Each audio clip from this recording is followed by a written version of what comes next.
Vamos a pasar el estudio de hoy. Y yo pensaba, ayer recopilado, pensaba que era del capítulo 4 de la creación, de la confesión de fe. Pero bueno, Daniel me corrigió que hemos visto la parte 2 del decreto. Estábamos en el decreto de Dios. Así que vamos a ver el capítulo 3 de la confesión de fe. Del decreto de Dios. Vamos a leer, vamos a estar en el párrafo 3 al 5 hoy. Párrafo 3 al 5. Pero vamos a leer igualmente el 1 y el 2.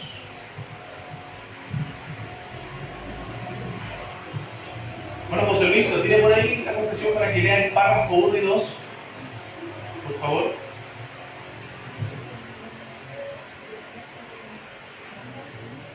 Capítulo 3.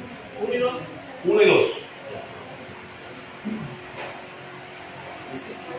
Dios, desde toda la eternidad, por el sapientísimo y santísimo consejo de su propia voluntad, ha decretado en sí mismo, libre e inalterablemente, todas las cosas, todo lo que sucede.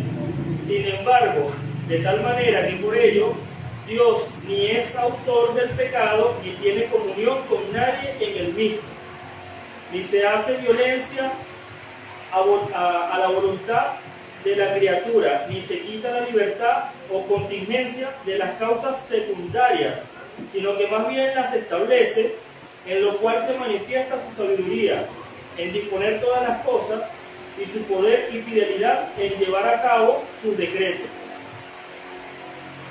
El siguiente dice: aunque Dios sabe todo lo que pudiera o puede pasar en todas las condiciones que se puedan suponer, sin embargo, nada ha decretado porque lo previera como futuro o como aquello que había de suceder en dichas condiciones. Amén. Gracias, hermano.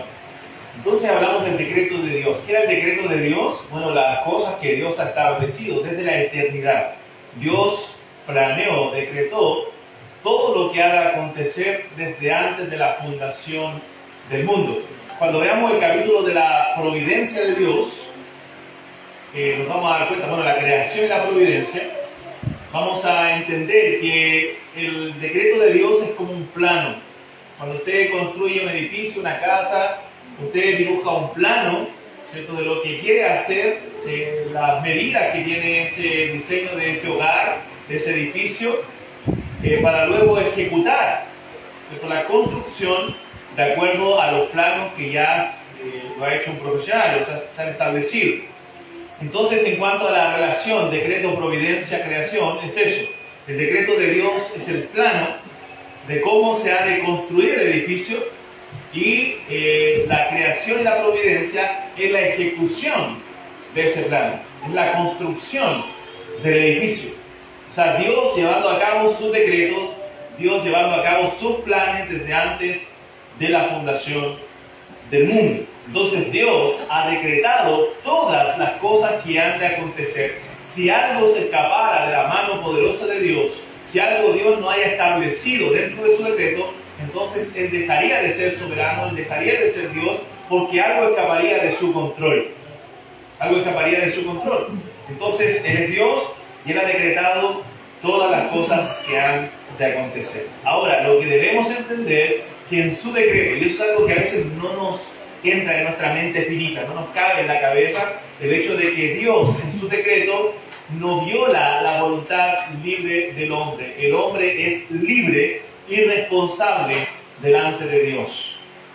O sea, si bien Dios ha decretado todas las cosas, dentro de ello la caída del hombre, el hombre es responsable de su pecado, el hombre es responsable ante Dios, porque Dios no viola la voluntad libre del hombre. Entonces, eso es el decreto de Dios, el plan eterno de Dios. La Biblia lo describe como el decreto, la Biblia lo describe también como los propósitos de Dios, el propósito de Dios, hablando del decreto, y también la Biblia lo describe como el consejo de Dios. Cuando habla la palabra de que el consejo de Jehová permanecerá, dice Proverbios, está hablando del decreto de Dios, su decreto permanecerá, lo que era establecido desde antes de la fundación del mundo. Entonces, hoy vamos a ver la segunda parte, esos párrafos ya los vimos. Vamos a ver párrafos del 3 al 5. del 3 al 5. Dice el párrafo 3, que ahora se centra en el decreto, en un decreto específico que es el de predestinación. Por el decreto de Dios, para la manifestación de su gloria,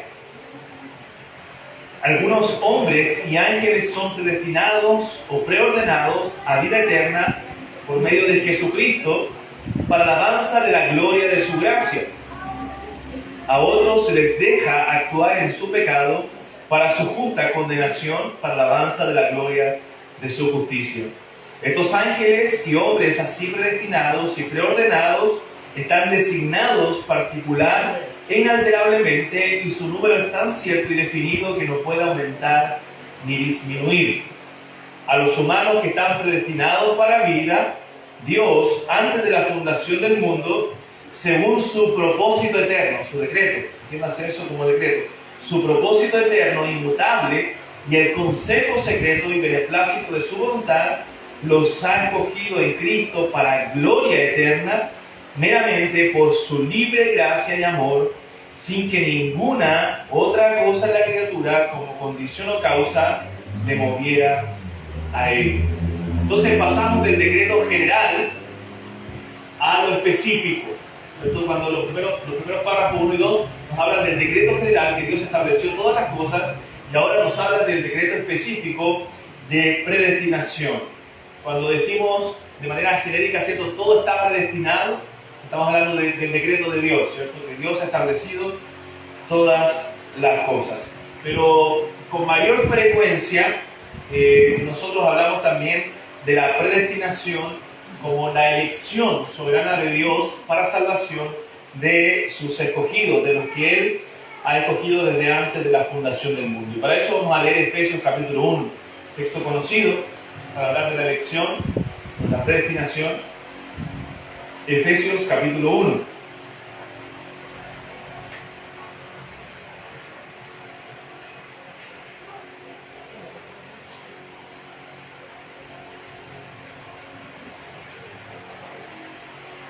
Antes vamos a hablar al Señor una vez más. Vemos. Bendito Dios, Padre eterno, en el nombre de Jesús le pedimos, Señor, que usted nos bendiga, que a través de este estudio podamos ser edificados, nutridos, Señor, y que su palabra pueda animarnos, alentarnos al saber, Señor, que todas las cosas han sido preordenadas, Señor, por usted, por su inmutable consejo, por el puro afecto de su voluntad y para la alabanza de la gloria de su gracia. Ayúdenos a alabarle, a mirarnos, Señor, de ese Dios tan grande que ha establecido todo lo que ha de acontecer. Se lo pedimos en el nombre de Jesús. Amén. Bien, Efesios capítulo 1 dijimos, verso 3 en adelante dice: bendito sea el Dios y Padre de nuestro Señor Jesucristo, que nos bendijo con toda bendición espiritual en los lugares celestiales en Cristo, según nos escogió en Él antes de la fundación del mundo, para que fuésemos santos y sin mancha delante de Él, en amor, habiéndonos predestinado para ser adoptados hijos suyos por medio de Jesucristo, según el puro afecto de su voluntad, para la alabanza de la gloria de su gracia, con la cual nos hizo aceptos en el amado, en quien tenemos redención por su sangre, el perdón de pecados, según las riquezas de su gracia, que hizo sobreabundar para con nosotros en toda sabiduría e inteligencia, dándonos a conocer el misterio de su voluntad, según su beneplácito, el cual se había propuesto en sí mismo, de reunir todas las cosas en Cristo en la dispensación del cumplimiento de los tiempos, así las que están en los cielos como las que están en la tierra. En él asimismo tuvimos herencia, habiendo sido predestinados conforme al propósito del que hace todas las cosas, según el designio de su voluntad, a fin de que seamos para la alabanza de su gloria, nosotros los que primeramente esperábamos en Cristo Jesús. En él también vosotros, habiendo oído la palabra de verdad, el evangelio de vuestra salvación, y habiendo creído en él, fuisteis sellados con el Espíritu Santo de la promesa, que es las arras de nuestra herencia, hasta la redención de la posesión adquirida para la alabanza de su gloria. O sea, este texto nos señala que Dios, la eternidad, el consejo intratrinitario, Él nos escogió para la alabanza de la gloria de su gracia, nos escogió para que nosotros seamos santos y sin mancha delante de Él, nos escogió, nos predestinó para que fuésemos hechos conforme a la imagen de su Hijo. Entonces, ¿cuál es el propósito de esta predestinación? Según este texto, según lo que la confesión nos señala. Bueno, dice, por el decreto de Dios, por la manifestación de su gloria, algunos hombres y ángeles son predestinados o preordenados a vida eterna por medio de Jesucristo, para la alabanza de la gloria de su gracia. A otros se les deja actuar en su pecado para su justa condenación, para la alabanza de la gloria de su justicia. Entonces la predestinación se trata de la gloria de Dios. Dios es glorificado a través de su inmutable consejo. Todo lo que Dios ha hecho, ya ha preordenado desde antes de la fundación del mundo, lo ha hecho para su propia gloria primeramente. Si bien nosotros somos beneficiados por la voluntad de Dios, somos bendecidos por lo que Dios hace, el propósito primario de la predestinación y del decreto de Dios es la gloria de Dios. Porque ¿qué dice la Escritura en Romanos? Porque de Él, por Él y para Él son todas las cosas. A Él es la gloria por los siglos de los siglos. Amén. De Él, por Él y para Él son todas las cosas. Por lo tanto, el fin primario del decreto de Dios y de la predestinación es que Dios sea honrado. Entonces, cuando nos preguntamos por qué Dios no hizo las cosas de otra forma, por qué no ocurrieron de otra forma, ¿qué pasa si Adán y Eva no hubieran pecado? ¿Qué pasaría? No, hermanos, no nos pongamos en esa posición porque es imposible que eso suceda, y las cosas como sucedieron es como le traen más gloria a Dios. Es como Dios la ha establecido para su propia gloria. Alguien alguna vez me dijo, pero si Adán y Eva no hubieran pecado, si el hombre no hubiera pecado, entonces ¿cómo nosotros conoceríamos de la gracia de Dios? ¿Cómo nosotros conoceríamos del perdón de Dios, de la misericordia de Dios? ¿Cómo conoceríamos a Jesucristo si no necesitaríamos la salvación? Entonces las formas en que Dios ha establecido todas las cosas es la forma en que le trae más gloria a Él. Él manifiesta su gracia, dice la Escritura, con los escogidos, y su justicia con aquellos que se pierden. Algunos dicen, pero es injusto que Dios escoja a algunos para salvación, aunque no son algunos, es un pueblo innumerable de personas de toda tribu, lengua y nación. No, si fuera por justicia, entonces nosotros merecemos la condenación. Todos deberíamos ser condenados, ninguno debería ser salvo, ninguno debería ser elegido de Dios.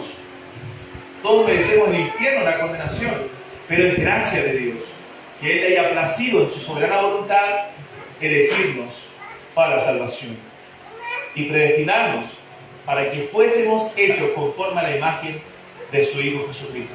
Hermanos, esto es algo sumamente consolador, sumamente animante para nosotros, el saber que Dios nos ha preordenado, predestinado, para que seamos conforme a la imagen de su Hijo.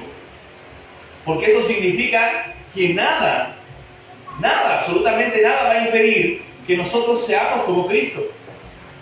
Nada va a poder cortar esa cadena de oro del libro de Romanos cuando dice que a los que predestinó, a ellos también llamó, y a los que llamó, a ellos también justificó, y a los que justificó, a ellos también glorificó. O sea, nosotros vamos a llegar a la glorificación que ya está decretada por Dios, sin que nada, ni aun nuestro propio pecado, pueda cortar esa cadena. O sea, es alentador cuando sabemos que en nuestro día a día, en esta lucha que tenemos con el pecado, muchas veces perdemos las batallas, muchas veces no ganamos, muchas veces nos desalentamos y nos dolemos porque decimos, Señor, ¿quién me librará de este cuerpo de muerte? ¿Hasta cuándo voy a seguir luchando, batallando contra el pecado que mora en mí? Pero la esperanza es que un día esa batalla terminará, que esa lucha cesará. Tenemos la esperanza de que tenemos victoria en Cristo, de que podemos vencer en esta vida el pecado, pero también un día dejaremos de luchar con el pecado porque Dios en su decreto nos ha predestinado para ser conforme a la imagen de su Hijo. Un día seremos como Jesucristo con cuerpos glorificados, con cuerpos que ya no luchen con el pecado, donde disfrutaremos de la salvación en todo su esplendor, con todos los beneficios que Dios nos ha dado. Por eso al final vamos a ver en el párrafo 7 que la confesión nos da un consejo pastoral respecto a esta doctrina, porque muchas veces esta doctrina es mal usada para decir, para preguntarnos, ¿y si no soy escogido de Dios? O para preguntarnos, ¿y si mi familiar no es escogido de Dios? Bueno, la Biblia no ha dejado esta doctrina para que nosotros nos hagamos esas preguntas. La Escritura nos ha dejado esta doctrina para nosotros hablar de la evangelización de acuerdo a la elección. No es para ir a preguntarle a la gente que tú eres escogido de Dios, si eres escogido vas a ser salvo. No, la Biblia ha dejado esta doctrina en la lección para traer gratitud, consolación a nuestro corazón, para que nosotros podamos alentarnos a través de ella, sabiendo que un día seremos como nuestro Señor Jesucristo, que un día nuestra lucha contra el pecado terminará, y para ser agradecidos, porque aún sin merecerlo, Dios nos ha escogido a nosotros para la salvación. Tú y yo no lo merecíamos, hermano mío. No merecíamos ser parte de la familia de Dios. No merecíamos ser salvos. No merecíamos la gracia de Dios. No merecíamos conocer a Jesucristo, pero por gracia y por elección soberana de Dios hemos sido salvados, hemos sido rescatados. Entonces eso trae gratitud al corazón. Pero cuando hablamos de evangelismo, ¿cómo lo presenta la Biblia? Para todo aquel que en Él cree. No se pierda, mas tenga vida eterna. ¿Qué dice la Escritura?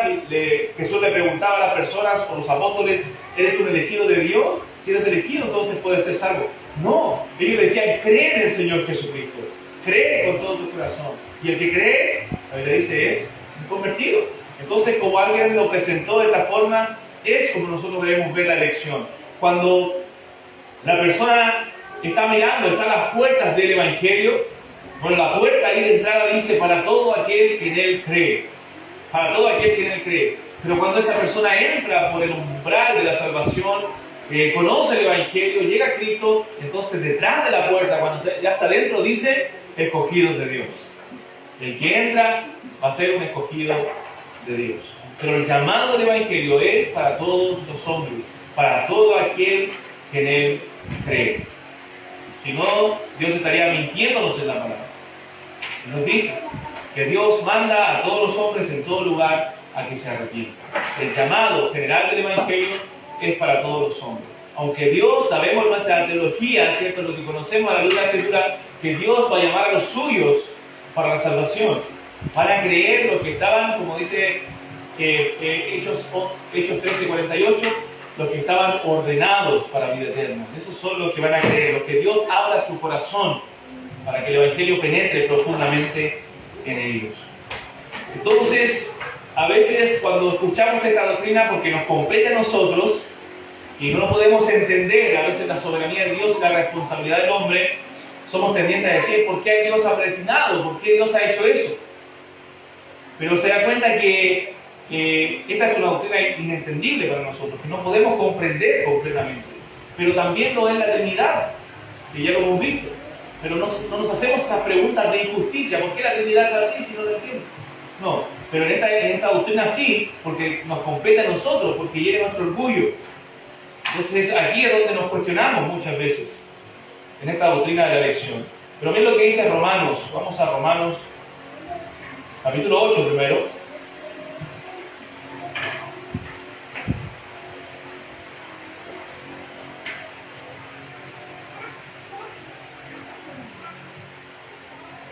Capítulo 8, versículo 29. Vamos a leer el 28.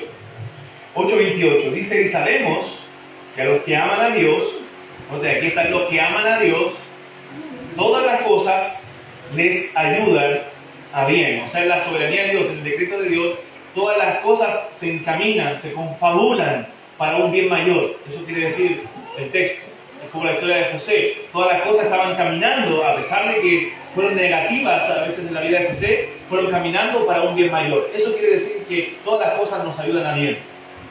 ¿Verdad? Que finalmente todas las cosas tienen un propósito que es soberano de Dios en nuestra vida. Esto es a los que conforme a su propósito, ¿qué era el propósito? El decreto. Conforme a su decreto soberano son llamados.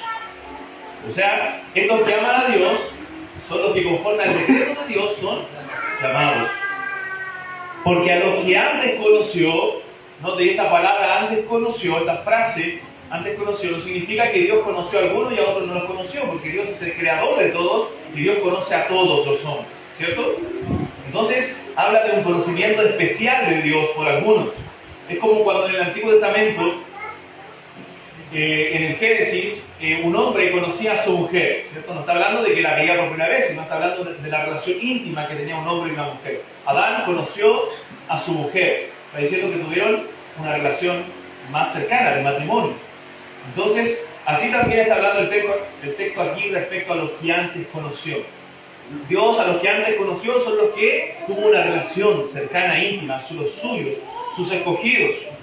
A los que antes conoció, ¿qué dice el texto? A ellos también. Porque a los que antes conoció, verso 29, también los predestinó. Dice, ¿para qué? ¿Con qué propósito? Para que fuesen hechos conforme a la imagen de su Hijo, para que Él sea el primogénito entre muchos hermanos. O sea, ¿cuál fue el propósito de esta predestinación? Para que fuesen como Cristo. Hermanos, seremos como Cristo. Gloria a Dios por eso. No depende de ti, depende de la gracia de Dios, en su elección soberana. Versículo 30. Y a los que predestinó, a estos también llamó. Un día en el tiempo el Señor nos llamó. La predestinación fue antes de la fundación del mundo, el llamamiento fue en el tiempo, cuando Dios te llamó. Y a los que llamó, a estos también justificó. En ese momento del llamamiento ocurrió la justificación por la fe en Jesucristo. Y a los que justificó, a estos también glorificó. Pero eso no ha ocurrido todavía, pero ya está decretado por Dios, ya está establecido por Dios.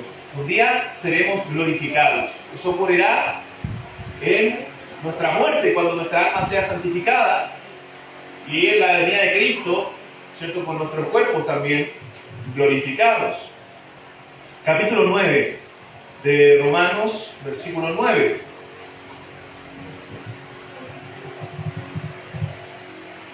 Y este para mí es el texto más clarificador respecto a la elección soberana de Dios. Romanos 9.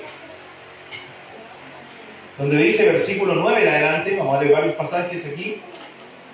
Verso 9. Porque la palabra de la promesa es esta: por este tiempo vendré y Sara tendrá un hijo. Y no solo esto, sino también cuando Rebeca concibió de uno de Isaac nuestro padre, pues no había ni aún nacido, ni habían aún hecho ni bien ni mal, para que el propósito de Dios, decreto, conforme a la elección permaneciese, no por las obras, sino por el que llama. Se le dijo: el mayor servirá al menor, como está escrito: a Jacob amé, mas a Esaú aborrecí. O sea, estaba escrito, estaba predeterminado por el Señor. Dice, no es que, porque algunos dicen la elección de Dios es que Dios lo sabe todo, y Dios en su preconocimiento, en su presciencia, Él sabe quién va a creer, entonces lo elige. No, si Dios supiera quién va a creer, simplemente, porque Dios lo sabe todo, pero si supiera simplemente quién va a creer, por eso elige, entonces no sería elección. No sería elección. Si yo tengo un grupo aquí y vamos a jugar un partido de fútbol y yo digo, mi equipo va a ser tal. Es elección. Porque yo estoy eligiendo. Pero si yo no tengo derecho a elegir para mi equipo, y dice, no, yo voy a jugar contigo, entonces yo no estoy eligiendo. Es una opción de esa persona. Entonces la elección no se trata de la voluntad del hombre, es en el propósito soberano de Dios. Dios estableció delante de la fundación del mundo. Entonces, dice aquí el texto, no habían ni aún nacido Jacob y Esaú, no habían aún hecho ni bien ni mal, para que el propósito de Dios, el decreto de Dios, se cumpliese en ellos, permaneciese. Y está escrito, o sea, fue decretado que el mayor servirá al menor, como está escrito: a Jacob amé, mas a Esaú aborrecí. Un día le preguntaron a Spurgeon, el príncipe de los predicadores, le fueron a decir: pastor, yo no entiendo este texto, no entiendo este pasaje, no entiendo cómo Dios aborreció a Esaú. Bueno, y Spurgeon dijo: no, yo tampoco entiendo ese pasaje, pero lo que yo no entiendo es cómo Dios amó a Jacob. Porque finalmente no hay injusticia, hermano. La pregunta es cómo Dios nos ha amado a nosotros, si somos pecadores, si no somos dignos de su amor, si no somos merecedores de su gracia. ¿Cómo Dios pudo amar a Jacob? ¿Acaso Jacob era mejor que Esaú? Hermano, Jacob era un impostor. Esaú era un profano y un mundano, pero Jacob era un impostor. Ambos eran pecadores. Fue la gracia de Dios. Ahora, podemos seguir viendo injusticia. Entonces Pablo comienza esta conversación ficticia que se hace mucho en la escritura, y comienza a responder estas preguntas que pasan por nuestra mente también. Versículo 14. ¿Qué pues diremos? ¿Que hay injusticia en Dios? ¿No es lo que pensamos cuando leemos el texto? ¿Que hay injusticia en Dios? ¿Qué dice Pablo en el verso 14? en ninguna manera. Pues a Moisés dice, y cita el Antiguo Testamento, tendré misericordia del que yo tenga misericordia y me compadeceré del que yo me compadezca. Así que no depende del que quiere y del que corre, sino de Dios que tiene misericordia. Porque la Escritura dice a Faraón, por esto mismo te he levantado, para mostrar en ti mi poder y para que mi nombre sea anunciado por toda la tierra. De manera que de quien quiere tiene misericordia y al que quiere endurecer, endurece. O sea, eso es la Escritura. Bueno, ¿qué dice la Escritura respecto a Faraón? ¿Fue Dios el que endureció el corazón de Faraón o fue Faraón el que endureció su corazón? ¿Qué dice la Escritura? ¿Recuerdan? Bueno, dice ambas. Que Dios endureció el corazón de Faraón y dice que Faraón endureció su corazón. Bueno, y aquí es lo que nos señala la confesión. Todo está en el decreto de Dios. Por lo tanto, para su propia gloria, Dios dejó a Faraón caer en sus propios pecados, en el propio endurecimiento de su corazón, para que él no dejara ir a su pueblo, al pueblo de Dios. ¿Por qué? Para cumplir sus propósitos soberanos, que era librar con mano poderosa a ese pueblo de pacto, a los suyos, a los que él había amado. Entonces, ¿era Faraón responsable de su pecado? Por supuesto. Dios lo dejó actuar en su propio pecado. Por eso la Biblia dice que Dios endureció el corazón de Faraón, porque lo dejó actuar en su dureza. Por eso también la Escritura dice que Faraón endureció su corazón. Él era totalmente responsable de su pecado. Es como en Reyes y Crónicas, cuando David censa al pueblo, un texto en Samuel, creo, segundo de Samuel, dice que Satanás incitó a David a censar al pueblo. Y el otro texto dice que Dios incitó a David a censar al pueblo. Y uno se pregunta, bueno, ¿fue Dios o fue Satanás? ¿O la Biblia se está contradiciendo? Bueno, fue Dios en su decreto soberano, pero Satanás fue el autor del endurecimiento del corazón, porque Dios no tienta a nadie, ni es tentado por el mal. Dios lo dejó caer en su propio pecado al diablo y a David, que estaba con un corazón también pecaminoso, para no confiar en el poder de Dios. Entonces, cuando Dios en su decreto lo establece, Él no viola la voluntad libre del hombre, Él deja caer al hombre en sus propios pecados. Entonces, los que no son cristianos, los que no han creído en el Evangelio de Cristo, no tenemos que decir simplemente, no es que Dios no los ha escogido, por eso no son salvos. No, sino que ellos han decidido no buscar a Dios, porque son responsables de su pecado, son responsables de sus obras. Dios los llama a arrepentirse, Dios manda a todos los hombres a que se arrepientan, pero el hombre es el que no quiere arrepentirse. El hombre es el que no quiere arrepentirse.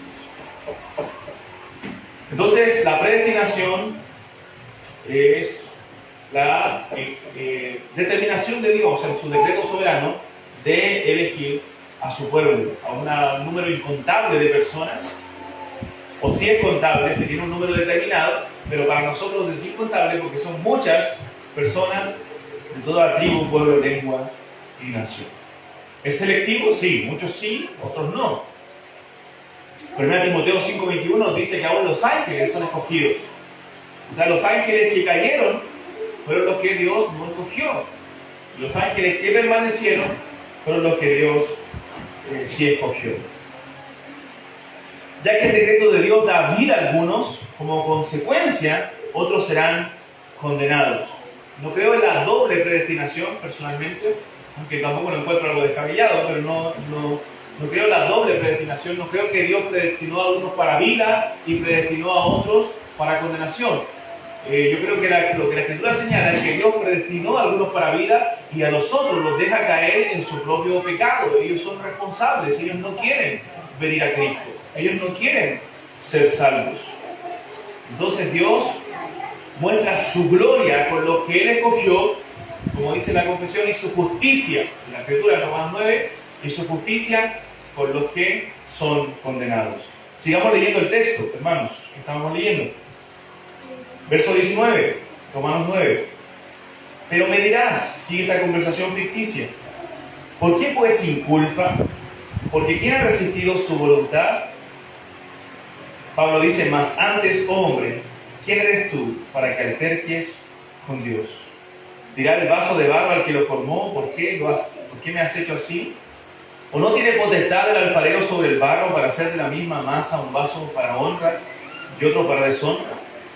¿Y qué si Dios, mira, aquí se basa mi postura respecto a esta elección, y qué si Dios, queriendo mostrar su ira y hacer notorio su poder, soportó, los deja caer en su pecado?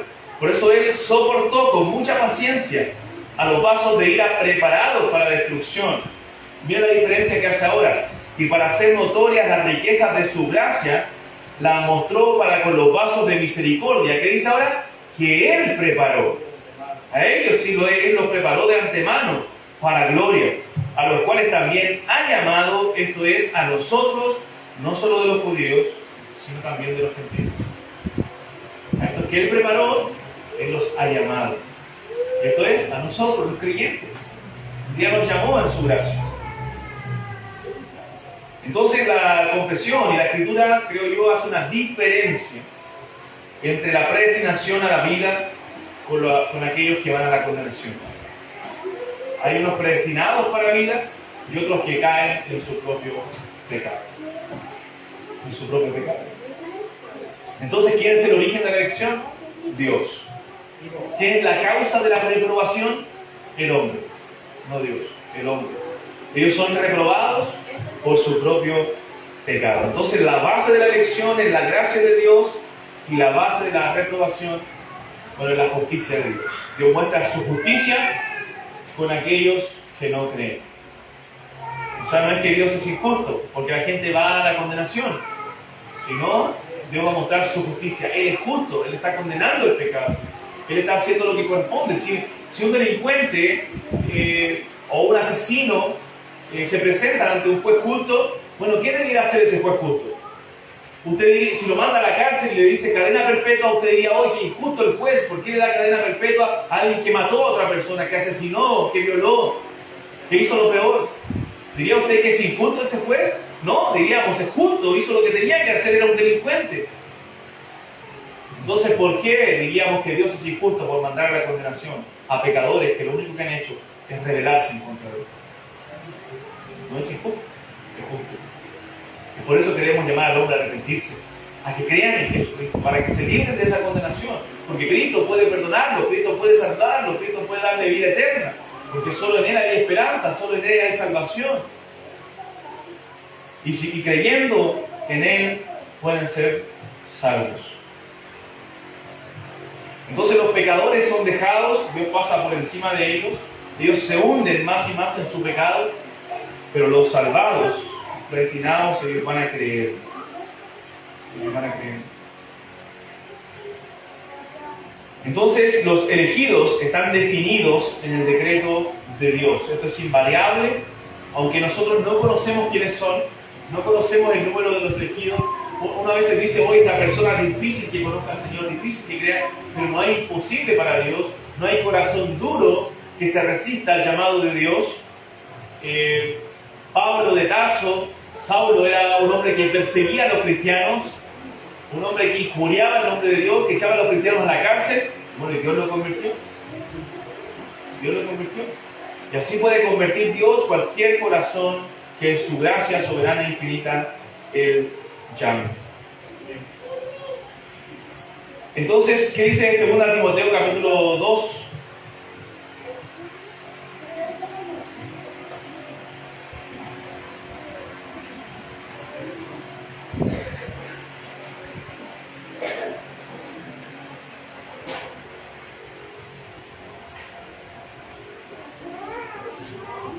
Segunda Timoteo 2, verso 19 dice, pero el fundamento de Dios está firme, teniendo este sello, conoce el Señor a los que son suyos, y apártese de iniquidad todo aquel que invoca el nombre de Cristo. O sea, los verdaderos cristianos no es que yo soy elegido, entonces puedo vivir como quiera, porque voy a hacer un día como Jesucristo, puedo sumergirme en el pecado, total soy cristiano. No, el cristiano verdadero, el que el Señor conoce, se va a apartar de iniquidad porque Él ha sido transformado, ha sido cambiado, ahora vive para Dios, ahora quiere glorificar a Dios, quiere honrar a Dios. Por eso la Escritura dice, conoce el Señor a los que son suyos y apártese de iniquidad todo aquel que invoca el nombre del Señor. Aquellos que dicen yo soy cristiano, pero viven una vida impía, viven una vida perversa, apartada de Dios, alejada de Dios, entonces la verdad es que nunca han sido transformados, nunca su corazón ha sido cambiado y nunca han sido llamados para la salvación, porque un cristiano verdadero es transformado. Entonces Dios conoce a los que son suyos. Era escogido en Cristo para gloria eterna, eso nos dice la Escritura, porque la salvación es del Señor. La salvación no depende de nosotros, la salvación es de Dios. Y Él escoge y salva a los que Él ha predestinado. Aquellos que el Padre ha elegido son elegidos para Cristo, son dados a Cristo y compartimos una vida con Cristo, vivimos para Él y estamos en una relación vital con Cristo, en una unión inseparable con el Señor Jesucristo. De tal forma que en Romanos 8 también el apóstol Pablo dice, ¿quién nos separará del amor de Cristo? Ni tribulación, ni angustia, ni persecución, ni hambre, ni desnudez, peligro de espada. Y él dice, termina diciendo de esta manera, por lo cual estoy seguro de que ni lo alto, ni la vida, ni principados, ni potestades, ni ninguna otra cosa creada nos podrá separar del amor de Dios que es en Cristo Jesús, Señor nuestro. Entonces, esta predestinación es para vida eterna. Y se cumplirá el propósito por el que fuimos predestinados, ser conforme a la imagen de su Hijo. Pero desde ese momento de la salvación, ese momento que el Señor nos llamó, hasta la glorificación, es un proceso de santificación. Dios nos está santificando, nos está moldeando, está obrando en nuestra vida. Y aquel, dice la Biblia, que comenzó la buena obra en vosotros, la perfeccionará hasta el día de Jesucristo. ¿Alguien puede leer 2 Timoteo 1:9? Por favor, 2 Timoteo 1:9.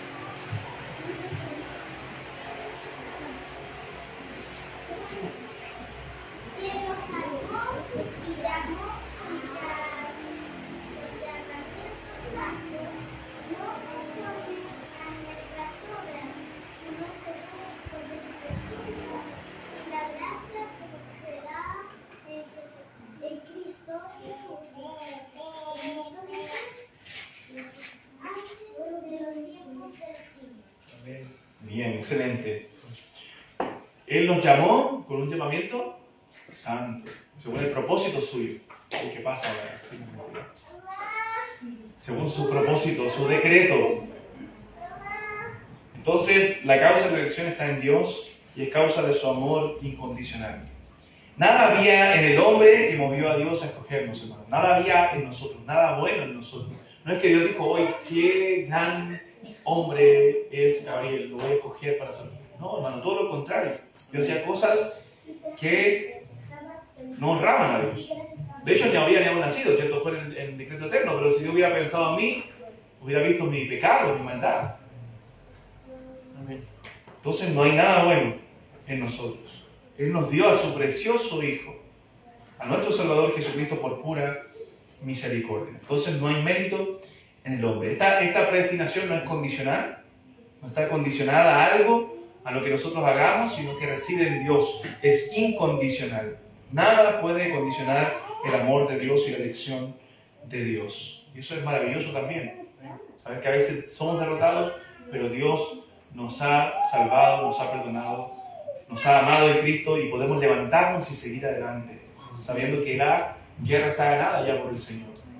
Que hay victoria en Cristo, somos más que vencedores, dice la Biblia, por medio de aquel que nos amó.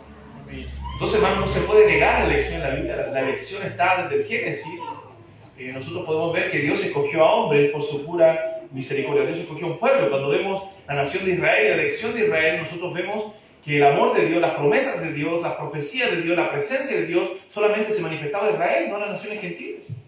Por eso dice Efesios 2 que antes nosotros estábamos ajenos a las promesas, ajenos a los pactos de la promesa, sin esperanza, sin Dios en el mundo. ¿Por qué? Porque Dios había escogido un pueblo, iba a revelar su gloria a través de ese pueblo hasta el cumplimiento de la promesa y cumplimiento del pacto en Cristo Jesús. Párrafo 6, leamos el párrafo 6 de la confesión.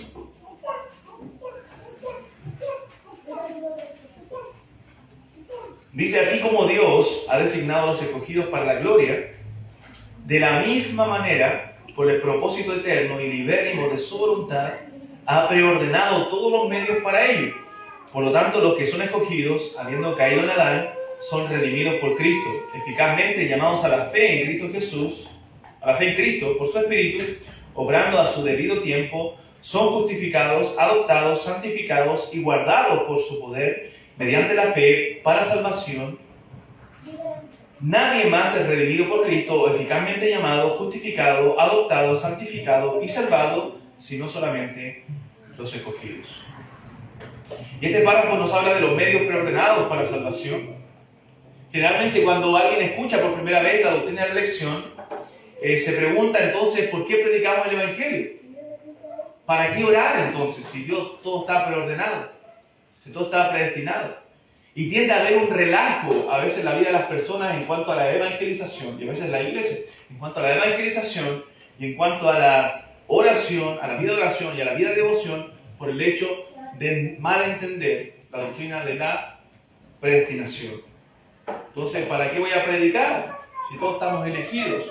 Bueno, debemos entender de esta forma. Dios no solamente ha decretado quiénes van a creer, sino ha decretado también los medios por los cuales esas personas van a creer. Aquí está el decreto de los medios, y ahí vamos a hablar de esto en la providencia de Dios también, cómo Dios usa los medios. Entonces, Dios ha decretado los medios por los cuales estas personas van a creer, Dios ha decretado los medios por los cuales sus propósitos se van a cumplir, y usa los medios a través de su divina providencia. Y el medio, dice la Biblia, por las cuales los creyentes van a creer, ¿cuál es? La locura de la predicación. La predicación de la palabra. Si yo no predico la palabra de Dios, entonces, ¿cómo van a creer? ¿Cómo creerán sin haber quien les predique? Dice Romanos 10. Hermanos, si no estamos predicando el Evangelio, si no estamos hablando de Cristo a otros, entonces ¿cómo esperamos conversiones? ¿Cómo esperamos que nuestras iglesias crezcan? ¿Cómo esperamos que otros vengan a la fe de Jesucristo?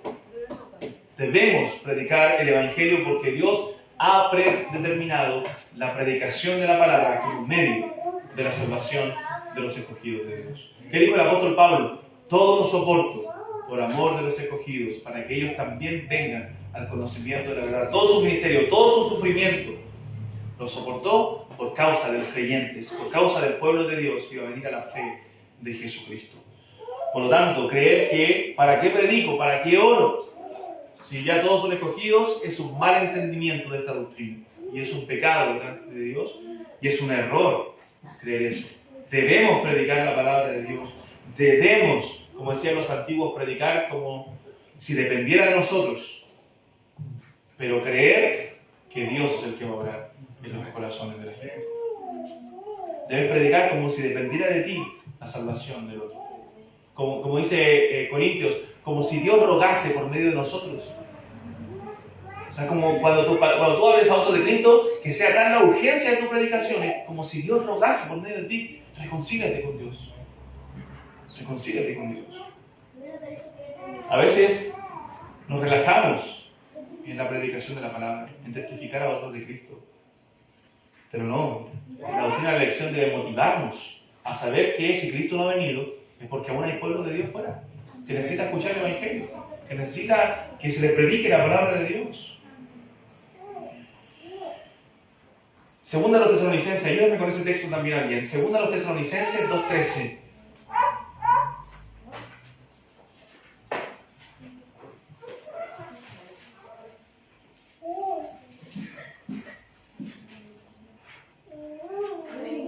Amén. Por lo cual también nosotros sin cesar damos gracias a Dios, de que cuando recibisteis la palabra de Dios, que oísteis de nosotros, la recibisteis no como palabra de hombres, sino según... ¿Es segunda, hermanas? Sí, ¿Parece que está la primera? 2:13. Ah, perdón. Pero nosotros debemos dar siempre gracias a Dios respecto a vosotros, hermanos amados, por el Señor, de que Dios os haya escogido desde el principio para salvación, mediante la santificación por el Espíritu y la fe en la verdad. Amén. Damos gracias a Dios de que Dios os haya escogido desde el principio para salvación, para una transformación de vida. Bien, párrafo 7 para terminar ya brevemente. Nos trae un mensaje pastoral del párrafo 7. Y dice: la doctrina del profundo misterio de la predestinación. Note, es un profundo misterio que nosotros no podemos descifrar completamente. Debe tratarse con especial prudencia y cuidado. A veces se trata esta doctrina con imprudencia. Debe ser tratado con especial prudencia y cuidado, para que los hombres, al ocuparse de la voluntad de Dios revelada en su palabra, y al obedecerla, puedan, por la certidumbre de su llamamiento eficaz, estar seguros de su elección eterna. De este modo, esta doctrina proporcionará motivo de alabanza, reverencia y admiración a Dios, y de humildad, diligencia y abundante consuelo a todos los que sinceramente obedecen el Evangelio. O sea, esta doctrina no debe hacernos más orgullosos. Por eso la doctrina de la gracia no debe hacernos más soberbios, sino más humildes. El saber que Dios nos ha dado todo, sin merecerlo, debe hacernos humildes. El Señor conoce nuestra condición, dice la Biblia. Se acuerda de que somos polvo. Y por eso Él ha derramado su gracia sobre nosotros. Por eso nos ha tenido misericordia y ha extendido su mano llena de amor hacia nosotros para rescatarnos de la condición en la cual estábamos. Entonces, nada de lo que nosotros tenemos lo merecemos, hermanos. Todo es gracia, todo es misericordia. Aún si tú dices hay algo bueno en mí, aún eso bueno en ti es preparado por el Señor de antemano. Porque dice la Biblia que en Efesios 2:10 que somos hechura suya, creados en Cristo Jesús para andar en buenas obras, las cuales Dios preparó de antemano para que anduviésemos en ellas. Entonces debemos tener cuidado cuando nos referimos al decreto de Dios, porque estamos hablando de algo que nosotros no conocemos, algo que nosotros ignoramos, de la voluntad secreta de Dios. Entonces la pregunta que debemos hacernos no es, ¿soy yo un elegido de Dios?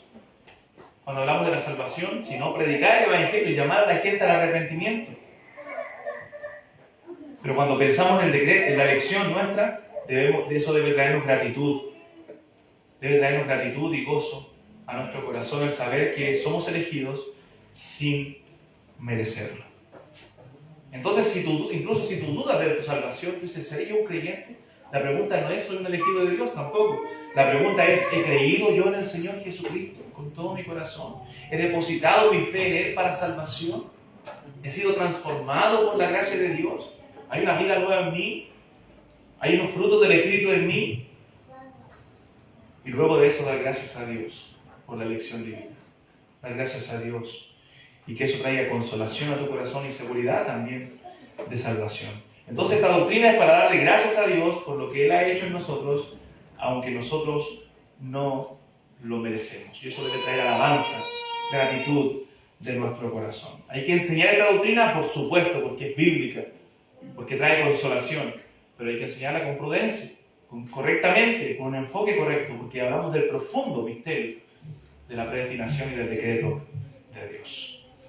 Oremos. Amado Dios, te alabamos y agradecemos, Señor, por este tiempo de estudio. Bendícenos, Señor, con tu palabra y trae consolación a través de esta doctrina. Trae ánimo a nuestro corazón, sabiendo, Señor, que tú nos has elegido delante de la fundación del mundo para vida, para salvación. Y que esto es por tu pura gracia, Señor. Danos humildad y danos pasión también para predicar el Evangelio a otros, para comunicar las verdades de tu salvación a aquellos que no han creído. Oh Dios, te bendecimos, te alabamos y glorificamos en Cristo Jesús. Amén.